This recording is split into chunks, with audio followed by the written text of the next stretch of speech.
আপনারা আসেন, বসে থাকেন গেটের সামনে, ঠিক আছে? প্রতিদিন আমিও আমার এরকমই কাজই করব। চলুক, কতদিন চলে?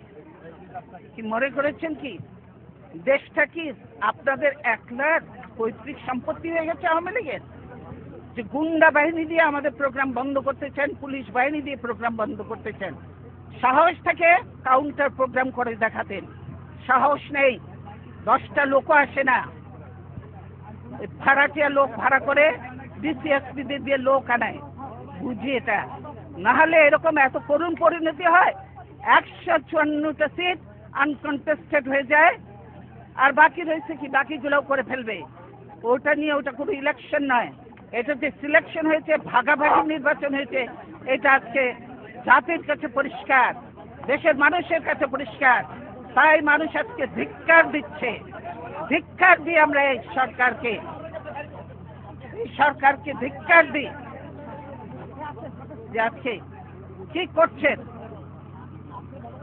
আপনাদের সঙ্গে আমাদের কোনো বিরোধ নেই, আপনারা দায়িত্ব পালন করছেন, কিন্তু আমি মনে করি যে দায়িত্বটা সুন্দরভাবে পালন করেন, সম্মানের সঙ্গে, যাতে আমরাও কাজ করতে পারি, আপনারাও কাজ করতে পারেন, সেভাবে আপনারা করেন।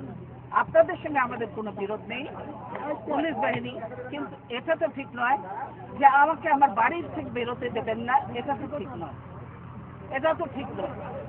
সেটা আপনাদের যে অফিসার ছিল সে গেল কোথায়? তার সাথেই তো আমি কথা বলতে চেয়েছি, কেন আমার পথ আটকিয়েছে, কিন্তু সে কোথায়, কেন সে আসছেন এখন সামনে? এতক্ষণ তো অনেক কথা বললেন,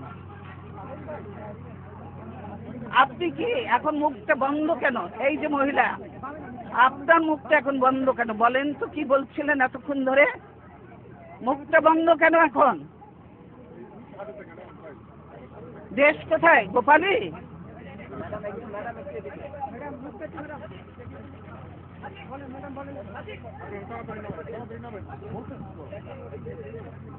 গোপালগঞ্জ জেলার নামই বদলে যাবে, বুঝছেন? গোপালগঞ্জ আর থাকবে না। আল্লাহর গজব করবে আপনারা যা শুরু করে দিয়েছেন। কতগুলো আলেমকে হত্যা করেছেন, এতিমকে হত্যা করেছেন, কতগুলো বিডিআর অফিসারকে হত্যা করেছেন। সেদিন কি কোথায় ছিল হাসিনা? সেদিন হাসিনা কোথায় ছিল?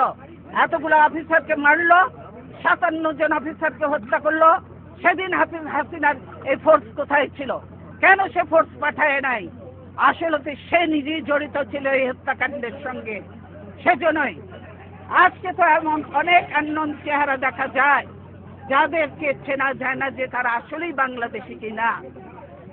বাংলাদেশের আজকে যে কর্মসূচি ছিল, আপনারা যদি দেশকে ভালোবাসতেন তাহলে আজকে ছিল আমাদের সার্বভৌমত্ব রক্ষা এবং democracy for road March, democracy for March ছিল আমাদের কর্মসূচি।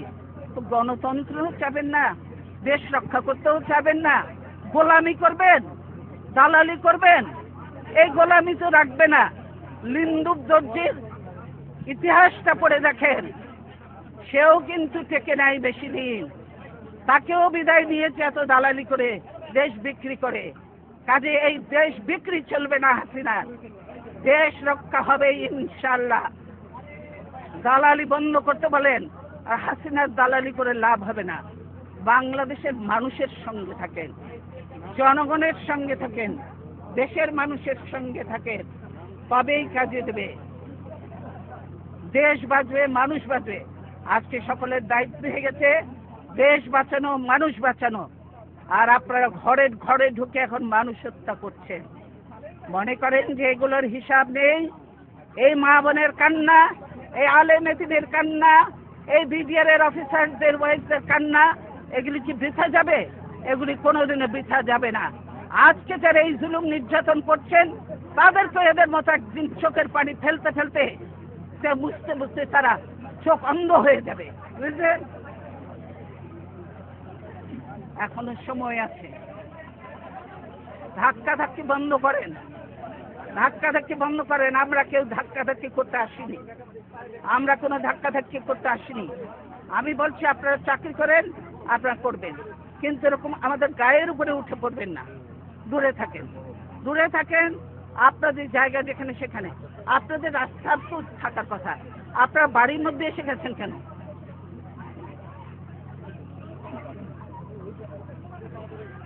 কি আপনাদের মেয়েরা তো ঝগড়া করে কেন? মেয়েরা চুপ করো, কয়দিনের চাকরি হয়েছে যে এত কথা বলো?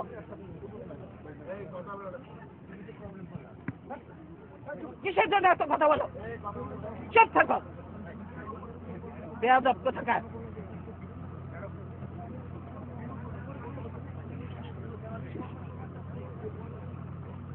আপনার অফিসার কোথায় গেল?